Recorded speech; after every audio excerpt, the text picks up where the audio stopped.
Tigong Mindanao. Sa Caraga Region, sinuspende ng local government units na nasa tabing dagat ang pasok sa lahat ng mga antas ng paaralan kahapon dahil sa banta ng tsunami na dulot naman ng malakas na lindol sa Russia. Pero pagsapit ng hapon ay inalis din ang planong evacuation ng mga nakatira sa baybayin dahil walang dumating na tsunami o malalaking alon. Sa Mantikao, Misamis Oriental, nakatanggap ang LGU ng 1.2 million pesos na pondo mula sa Bureau of Fisheries and Aquatic Resources o BFAR Region 10 para sa bangus production ng mga mangingisda ng bayan.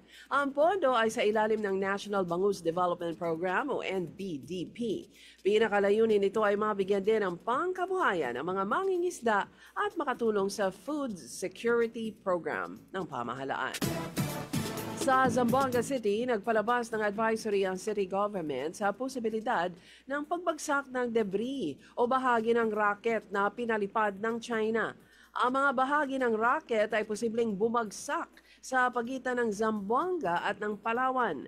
Sakaling sa tubig bumagsak, pinaalalahanan ng mga mangingisda na huwag itong galawin.